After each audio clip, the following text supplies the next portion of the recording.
Political presentation consultant. Thanks for joining us. What did you think? Well, I thought he had the challenge of saying something different while remaining the same and remaining true to himself.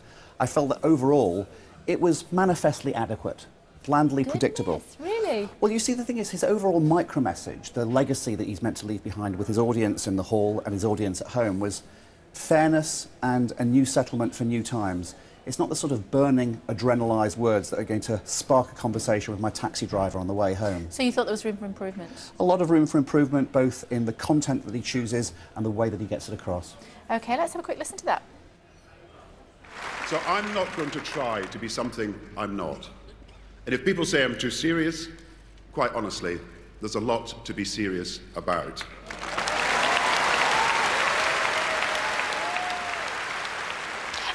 That a lot of women would have thought, oh, he was showing his softer side and he was engaging. He was genuinely himself. There was a level of authenticity. He's never going to be somebody who's going to be lighting up the room.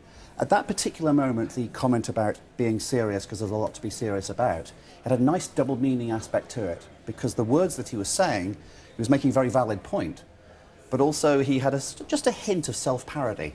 But also we saw one of his great weaknesses as well. When he's saying something very, very important that perhaps there isn't an inner core of conviction about, he quits, he jacks out at an important moment. For instance, he says something that, I'm very serious because there's a lot to be serious about. And he dips his head at a crucial moment when he should be making eye contact with the people there and eye contact with the people at home. For someone with his physical challenge of having the one good eye contact to get across real conviction is even more important. What about humour? Humour will never be a strong suit for him. I believe he's read a textbook that tells him that politicians on big set-piece occasions should use humour, but frankly, when he tries it, he comes out with an embarrassed smile that shows you that he isn't really happy having done it in the first place. But you know, when it comes to public spending, you can't just wave a magic wand to conjure up the money, not even with the help from Harry Potter. Humour's hard, though, isn't it? It's hard. If you stand up in front of a lot of people, it's really difficult to do humour. It is. It has to be very carefully calculated, very precisely delivered, very precisely delivered, I should say, in the way that I didn't precisely deliver that. But there was almost a note, a bubble above his head saying, leave the gags to Miliband. Yeah, but I'm sure you know, when you're teaching people how to do humour, when you have to... I know I've spoken in front of hundreds of people, and you really don't want to be doing humour unless you absolutely have to. Yes, it should be a precisely guided weapon, not a mass scattergun. And I think Gordon Brown, in his heart of hearts, knows that although he can intellectually justify humour, he can never actually feel it in his guts, and as a result, will never properly be able to deliver it. You're not very impressed with him, are you? So let's try the personal stuff. How did he do on the personal stuff? Previously, he's not wanted to do personal stuff.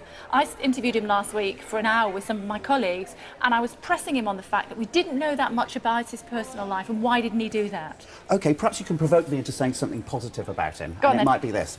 The very lack of self-disclosure that he normally shows is probably the most authentic thing about him. He is a deeply private individual, and you could almost sense that he was crowbarring the pain he felt over his eye operation again for the second time in a year, coming out of it in a public sense. When he actually discloses that, you can see the pain not just of the event, but the actual disclosure itself. And I think perhaps his tiny hints of self-disclosure are the most authentic things we were seeing during the speech. Do you not realise that that might be attractive to women voters? It may just about be, but of course I'm sure women voters aren't that easily duped. No, but we do like to see perhaps a softer side in our politicians.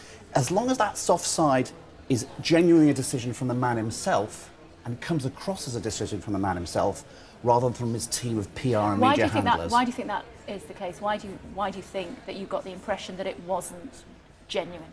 Because when he does it, he looks as if he feels as if he's been advised to do it, rather than it coming from a genuine decision of his guts. He is someone, of course, who's always felt that he's known the right thing to do. He's always known the right direction and the right specifics. I think he's going through a difficult personal time, and that for the first time in his entire political career, he's felt forced to listen to advisors. I think many advisors have been telling him about the need for self-disclosure, and as yet, although his brain accepts it, his heart hasn't quite caught up with it. What about policy? Was it policy rich? Well, the policy sections, when it got onto the NHS, I felt were the strongest part, because he was pleased with what he's achieved so far with the NHS, and he's pleased with the specific reforms, the specific new directions, specific additives he's going to bring in. The audience were looking forward to it, and clearly he was looking forward to it as well. Let me, on behalf of all of us here, and all the people of the country, thank all the National Health Service staff, the cooks and cleaners, the paramedics and porters, the doctors and midwives and nurses. You have served our country and serve a great ideal, the principle that in a fair society, healthcare should not be a commodity to be bought, but a right to be enjoyed by all.